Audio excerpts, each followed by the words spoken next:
Дараагийн мэдээг танилцуулъя.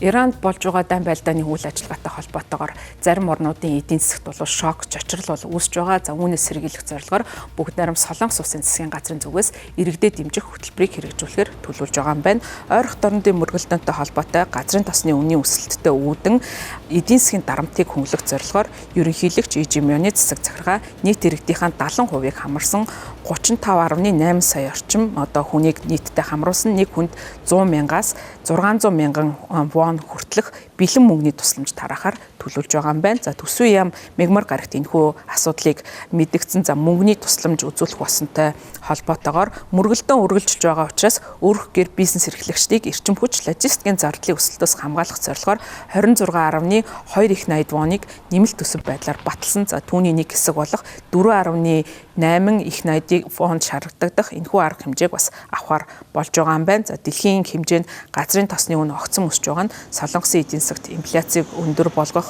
за мөн хүүгийн түвшин нэмэгдэх, валютын ханш сулрах зэрэг гурвалсан зочрлыг үзүүлж болшгүй учраас засгийн газар санхүүгийн яралтай арга хэмжээ авч байгаа нь энэ болж байгаа юм. За төсөвт нэмэлт байдлаар тусгагдсан энэхүү төлөвлөгөө нь газрын тосны үнийн өсөлтийн дарамтыг бууруулахаас гадна эмзэг бүлгийн өрхүүдийг дэмжих, үйлдвэрлэлд учрах хохирлыг хязгаарлах, хангамжийн сүлжээг тогтворжуулахад чиглэсэн. Засгийн газрын хуралдаанаар батлагдсан уг төслийг мөн өдөр нь үндэсний ассамблеад өргөн барьсан эрх баригч Солонгосын ардс нам болон сөрөг хүчний гол нам болох ардын хүчний нам 4-р сарын 10-ны өдрөөс өмнө бол тухайн төслийг хууль болгож батлахаар төлөвлөж байгаа гэдгээ мэдгдсэн. Хөтөлбөрт хуваарлсан төсвийн хамгийн том хэсэг болох 10.180 их воныг өрхүүдэд мэдрэгдэж буй газрын тосны үнийн өсөлтийн дарамтыг хөнгөвчлөхөд зарцуулна. Хөтөлбөрт хуваарлсан төсвийн хамгийн том хэсэг болох 10.1 их найд воныг өрхүүдэд мэдрэгдэж байгаа газрын тосны үнийн өсөлтийн дарамтыг хөнгөвчлөхөд зарцуулна. Мөнгийг хуваарлах замаар засгийн газар түвшний үнийн хязгаарлалтыг хэрэгжүүлэхийг дэмжин хүн амын 70% багтаж байгаа хүмүүст түвшний үнийн хөнгөлт үзүүлнэ. За ингэхдээ нэг хүнд 100 мянган $100 дэмжлэг үзүүлэх бол орлогын түвшин болон бус нутгаас хамааран нэмэлтээр 500 мянган вон хүртэлх дэмжлэгийг үзүүлэхээр төлөвлөж байгаа юм байна. За эмзэг бүлгийн дэмжлэгийг бас мөн өргөжүүлэн хэрэгжүүлэхээр болсон байна. Эрчим хүчний ваучер авч керосин эсвэл шингэрүүлсэн шатгуун хэрэгэлдэг 200 мянга орчим бага орлоготой өрхөд нэмэлтээр 50 мянган воныг олгохоор болж байгаа.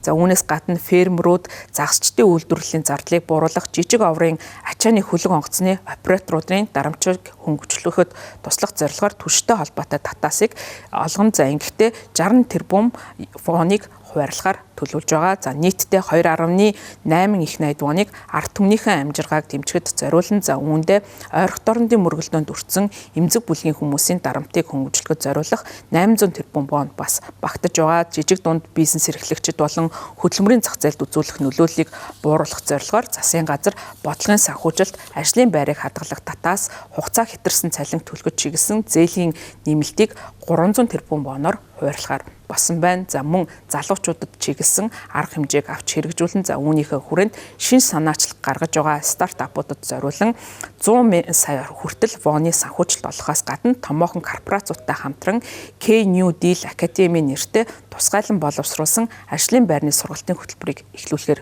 төлөвлөж байна.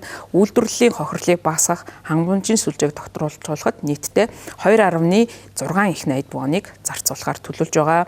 За мөн экспортлогчдын хувьд логистикийн саад бэрхшээл томоохон асуудал үүсгэж байгаа учраас энэхүү саад бэрхшээлийг арилгах зорилготой экспортын ваучерын хөтөлбөрийг 2 дахин нэмэгдүүлнэ. 14 мянган аж ахуй нэгжийг үүндээ хамруулахаар төлөвлөж байгаа юм байна. За үүнээс гадна засгийн газар аялал жуулчлалын салбарт 7.1 их найд воны экспортын бодлогын санхүүжилт, 300 тэрбум воны бага хүүтэй санхүүжилт олгоно. Засгийн газар мөн Солонгосын контент болон Солонгосын салбарыг бодлогоор дэмжин. За ингэхдээ бодлогын санхүүжилтийг нэмэгдүүлэхийн зэрэгцээ бие даасан уран бүтээлчдийн бүтээлч үйл ажиллагааг дэмжих зорилгоор амжиргааныхын дэмжлэг зориулан 30 тэрбум воны нэмэлт хөрөнгө хуваарлахаар төлөвлөж байна. За газрын тосны үн удаан хугацаанд өндөр байх, валютын хэлбэлцэл үүсэх, за нафта зэрэг нийлүүлэлт тасалдаж болзошгүй түүхийн эдийг бэлтгэн нийлүүлэхийн тулд засгийн газар 5 их найд воны нөөцийг бэхжүүлэхээр ажиллаж байгаа гэдгээ мөн төлөвлөгөөндөө дурдж байгаа юм. За бүгд найрамд Солонгос улсын жишээнээс гарахад улс орнуудын хувьд аль хэдийн дэлхийн нийтэд нүүрлэх энэ газрын тостой холбоотой эдийн засгийн хямралаа сэргийлэх зорилгоор ард иргэдэд дэмжих аж ахуйн нэгжүүдийн үйл ажиллагааг хэвийн үйл ажиллагаад явуулахад нь зориулсан томоохон төсөл хөтөлбөрүүдийг хэрэгжүүлж байгаа юм байна. За ингэхдээ голчлон одоо эмзэг бүлгийн ард иргэд рүү чиглэсэн бодлогыг хэрэгжүүлж байна. За мөн ажлын байрыг дэмжих залуучуудын хөдөлмөр эрхлэлт, за мөн одоо өөрсдийн экспортын гол салбарууд болон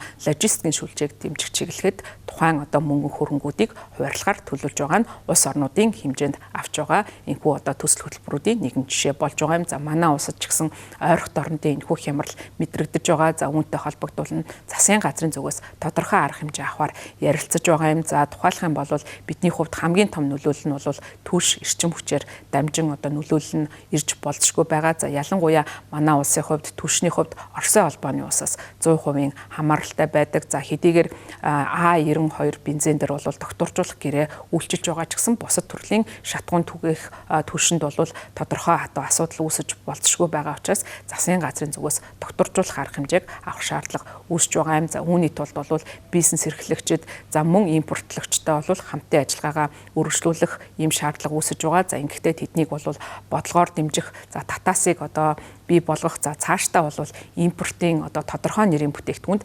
стандартыг өөрчлөх шаардлага үүсэж байгаа юм. За ялангуяа манай улсын хувьд бол түлшний ийм стандартаа бол шинжлэх шаардлага үүсэж байгаа. За энэхүү стандартыг шинжилсэн тохиолдолд зөвхөн нэг улсаас хамааралтай байх энэ байдлаа бол өөрчлөх, за бусад улсуудаас түлш шатгуун бас авах боломж нэгднэ гэж одоо бодлого энэ чиглэлээр одоо судалгаа хийдэг экспертүүд хэлж байгаамаа.